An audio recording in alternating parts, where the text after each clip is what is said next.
Assalamualaikum warahmatullahi wabarakatuh. Perkenalkan, kami dari kelompok 2 ingin mempresentasikan hasil diskusi kami tentang disabilitas grahita yang beranggotakan saya sendiri, Eka Menjana, kemudian Septi Nur Hidayati, NPM 10, kemudian Anissa Dia Fauzia, NPM 213, lalu Hadiati Persiwi, NPM 226, Imam Nur Khalik, NPM 227, kemudian ada Lana Putri Febrianti, NPM 246, dan terakhir Zulkarnain, NPM 256. Di sini saya akan membacakan pengertian dari disabilitas grahita. Tunagrahita adalah suatu kondisi anak yang kecerdasannya jauh di bawah rata-rata dan ditandai oleh keterbatasan inteligensi dan ketidakcakapan dalam komunikasi sosial. Anak berkebutuhan khusus ini juga sering dikenal dengan istilah keterbelakangan mental karena keterbatasan kecerdasannya.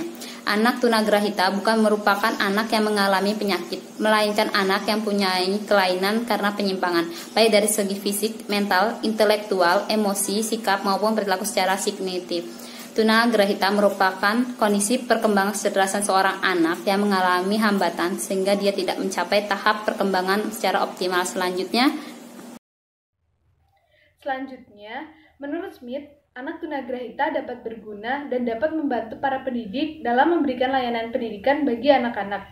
Ada 4 faktor anak tunagrahita. Yang pertama, faktor genetik, yang kedua, faktor perkelahiran, yang ketiga, faktor penyebab suatu kelahiran, dan yang keempat, faktor penyebab selama masa perkembangan anak-anak dan remaja.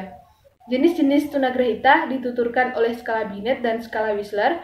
Ada 3 klasifikasi anak tunagrahita, yaitu yang pertama, tunagrahita ringan, yang kedua, tunagrahita sedang, dan yang ketiga, tunagrahita berat. Saya akan menjelaskan dampak tunagrahita. Menurut Jatirinarti, beberapa dampak pada anak tunagrahita antara lain yang pertama terhadap kemampuan akademik. Kapasitas belajar anak tunagrahita sangat terbatas, lebih lagi dalam mengenai hal abstrak. Mereka cenderung menghindar dari perbuatan yang dinamakan berpikir. Jadi kemampuan akademiknya sangat terbatas. Yang kedua, sosial atau emosional. Dampak sosial atau emosional pada anak tunagrahita adalah mereka memiliki ketidakmampuan untuk memahami aturan sosial baik dari keluarga, sekolah, serta masyarakat. Dalam bergaul, mereka tidak bisa atau tidak dapat mengurus diri, memelihara, dan memimpin diri. Sedangkan dampak tunagrahita menurut Effendi yaitu yang pertama, cenderung memiliki kemampuan berpikir secara konkret dan suka berpikir. Yang kedua, mengalami kesulitan dalam berkonsentrasi. Ini seperti yang dijelaskan tadi oleh Jatirinarti terhadap kemampuan akademik. Yang ketiga, kemampuan bersosialisasinya sangat terbatas. Yang keempat, mereka tidak mampu menyimpan instruksi-instruksi yang sulit. Yang kelima, kurang mampu dan menilai kejadian yang dihadapinya, sehingga itu berakibat dalam segi sosial atau emosionalnya yang dijelaskan oleh Jatirinarti tadi. Disabilitas grahita.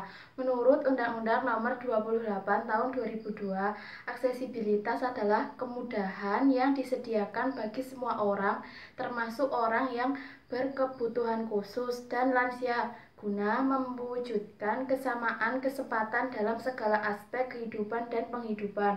Selanjutnya, asas aksesibilitas meliputi yang pertama, keselamatan, yaitu setiap bangunan yang bersifat umum dalam suatu lingkungan terbangun harus memperhatikan keselamatan bagi semua orang. Yang kedua, kemudahan, yaitu setiap orang dapat mencapai semua tempat atau bangunan yang bersifat umum dalam suatu lingkungan. Yang ketiga, kegunaan, yaitu setiap orang harus dapat menggunakan semua tempat fasilitas umum dalam alam suatu lingkungan. Yang terakhir, kemandirian, yaitu setiap orang harus dapat mencapai, masuk, dan mempergunakan semua tempat atau bangunan yang bersifat umum tanpa membutuhkan bantuan orang lain. Terima kasih.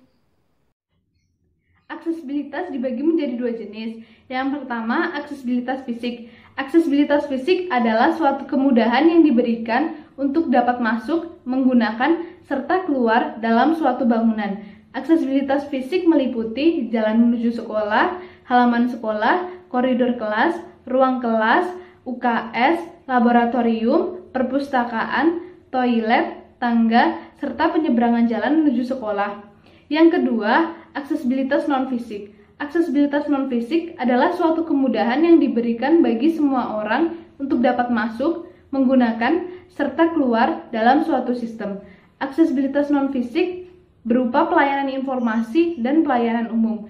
Aksesibilitas non-fisik seperti di kantor-kantor yang sekarang ini masih saja belum memberikan kemudahan bagi difabel karena tidak adanya RAM bagi difabel yang menggunakan kursi roda. Bahkan ada RAM yang disediakan tetapi ternyata tidak bisa diakses karena kondisi RAM yang curang. Dan hal ini sudah tentu membahayakan bagi difabel ketika akan mengaksesnya. Selanjutnya, kebutuhan dalam lingkup pendidikan. Nah, kebutuhan yang harus dimiliki tunagrahita ringan dan sedang bisa melalui program pendidikan bina diri yang harus mereka penuhi. Yang pertama yaitu kebutuhan merawat diri. Jadi kebutuhan merawat diri itu identik dengan apa yang harus mereka lakukan sendiri untuk mengatasi atau merawat diri sehari-hari. Yang kedua, kebutuhan mengurus diri itu seperti kemampuan yang harus dimiliki seperti ingin pergi ke WC atau merawat kesehatan diri. Yang ketiga, kebutuhan menolong diri. Kebutuhan menolong ini diperlukan tunagrahita untuk mengatasi berbagai masalah yang sangat mungkin dihadapi oleh anak dalam aktivitas kehidupannya. Yang pertama, contohnya memasak sederhana, mencuci pakaian, dan lain-lain. Yang keempat, kebutuhan komunikasi. Nah, kebutuhan komunikasi ini sangat diperlukan untuk tunagrahita ringan maupun sedang, karena mereka harus berkomunikasi dengan orang lain. Yang kelima, kebutuhan sosialisasi atau adaptasi. Jadi, kebutuhan sosialisasi atau adaptasi dibutuhkan untuk menunjang berbagai aktivitas kehidupan seperti keterampilan berinteraksi, berpartisipasi dengan kelompok, dan lain-lain. Selanjutnya, kebutuhan keterampilan hidup. Jadi, kebutuhan keterampilan hidup ini dibutuhkan anak tunagrahita untuk menunjang kehidupannya seperti untuk bekerja atau mempunyai skill keterampilan hidupnya. Yang ketujuh, kebutuhan mengisi waktu luang. Nah, jadi kebutuhan mengisi waktu luang itu seseorang kemampuan yang harus dimiliki tunagrahita ringan maupun sedang untuk mengisi waktu luangnya, yang mereka dapat melakukan kegiatan seperti berolahraga atau keterampilan sederhana. Kesimpulannya, menurut Jatirinarki Atmaja, tunagrahita adalah suatu kondisi yang kecerdasannya jauh di bawah rata-rata dan ditandai oleh keterbatasan inteligensi dan ketidakcakapan dalam komunikasi sosial. Anak berkebutuhan khusus ini juga sering dikenal dengan istilah terbelakang mental karena keterbatasan kecerdasan. Akibat anak berkebutuhan khusus tunagrahita ini sukar untuk mengikuti pendidikan di sekolah biasa. Faktor penyebab dapat berasal dari keturunan dan gangguan pada saat sebelum kelahiran, proses kelahiran, dan sesudah kelahiran. Pendampingannya dapat dilakukan oleh pihak sekolah, guru, dan orang tua. Pelatihan untuk anak tunagrahita dapat dilakukan dengan berbagai terapi. Presentasi dari kelompok kami, apabila banyak kekurangan di dalam presentasi kami mohon maaf ya sebesar-besarnya. Wassalamualaikum warahmatullahi wabarakatuh.